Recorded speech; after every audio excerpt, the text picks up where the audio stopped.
യെരൂശലേമിനെതിരെ, Israel ജനത്തിനെതിരെ വെല്ലുവിളിച്ചുകൊണ്ട് നിൽക്കുന്ന എല്ലാத்தைയും ഞാൻ തകർത്ത് താഴിയിടും. ഇന്ന് പകൽ പരിശുദ്ധാത്മ പറയുക, സ്തോത്രം, എന്റെ ജനം മതിലില്ലാതെ തുറന്നു കിടക്കും, പക്ഷേ ഞാൻ അതിനൊരു തീമതിലായിരിക്കും. എന്റെ ജനം മതിലില്ലാതെ തുറന്നു കിടക്കും, ജനത്തിന് തീമതിലായി ഇസ്രായേലിന്റെ ദൈവം വെളിപ്പെട്ട് വരാൻ പോകുക. ഏതെല്ലാം രീതിയിൽ രക്ഷപ്പെടാൻ പോയാലും ദൈവത്തിന്റെ ചൂണ്ടൽ അവന്റെ നേരെ പോകുക.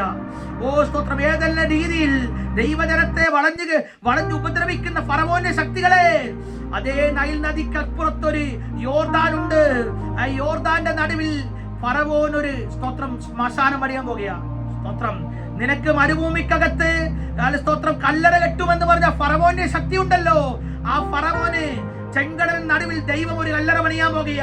ദൈവാത്മ ദൂത് പറയും, ഇന്ന് കണ്ട മിസ്രയീമിനെ എഴുതി ഒരു നാളും കാണത്തില്ല. നിനക്കെതിരെ അകത്തളങ്ങളിൽ ഗൂഢാലോചന ചെയ്യുന്നവരുണ്ടല്ലോ, അവരൊക്കെ തീരുന്നത് നീ കാണും. 2026 പരിശുദ്ധാത്മ പറയുന്നു, യുദ്ധങ്ങളും യുദ്ധശ്രുതികളും എല്ലാം നിങ്ങൾ കേൾക്കുമ്പോൾ ഭാരപ്പെടണ്ട. എന്റെ ജനത്തെ ദൈവം പക്ഷി ചുറ്റിപ്പറന്ന് കാക്കുന്നത് പോലെ കാക്കാൻ പോകുക. യേശുവിന്റെ അധികാരമുള്ള നാമത്തിൽ നിന്റെ തലമുറകളെ കുറിച്ച്, വിദേശ രാജ്യം ഗൾഫ് കൺട്രീസിലുള്ള മക്കളെ കുറിച്ച് ഭാരപ്പെടണ്ട. രാത്രി പ്രാർത്ഥന റൂമിൽ മുട്ടുമടക്കി ദൈവത്തോട് നീ പറയുമ്പോൾ രാജ്യത്തിന്റെ നിയമങ്ങൾക്ക് മാറ്റം വരാൻ പോകുക. ഓ ദൈവാത്മാവിനോട് പറയാൻ പറഞ്ഞു, ചില പുതിയ യുദ്ധ കരാറുകളിൽ ഒപ്പുവെക്കും. ആമേൻ. നിങ്ങളിത് കാണും അടുത്ത ദിവസങ്ങളിൽ. ചില പുതിയ യുദ്ധ കരാറുകളിൽ ഒപ്പുവെക്കുമെന്ന് പറയാൻ പറയുന്നു. ഐക്യരാഷ്ട്ര സംഘടന പോലുള്ള സംഘടനകൾക്കകത്ത് സ്തോത്രം ചില പ്രത്യേക തരത്തിലുള്ള നിയമങ്ങൾ വരാൻ പോകുകയാണ്. ലോകത്തിലെ പ്രമുഖ നേതാക്കന്മാരുടെ പലരുടെയും സ്ഥാനങ്ങൾക്ക് മാറ്റം വരും.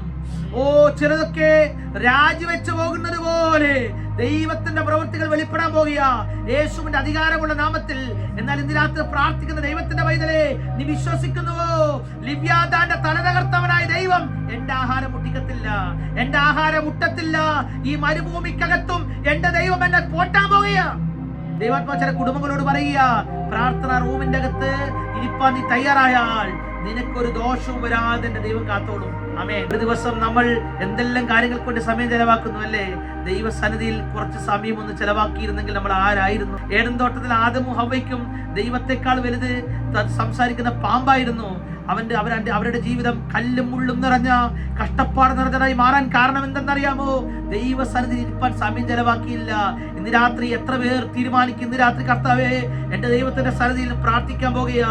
ഓ ചില സമയങ്ങൾ അരമണിക്കൂർ, 1 മണിക്കൂർ പ്രാർത്ഥിക്കും. രാജ്യത്തിന്റെ സമാധാനത്തിന് വേണ്ടി, തലമുറകളുടെ വിടുതലിന് വേണ്ടി, ദേശത്തിന്റെ ഉണർവിന് വേണ്ടി. ഓ അങ്ങനെ എന്നോട് പരിശുദ്ധാത്മ പറയാൻ പറയുക.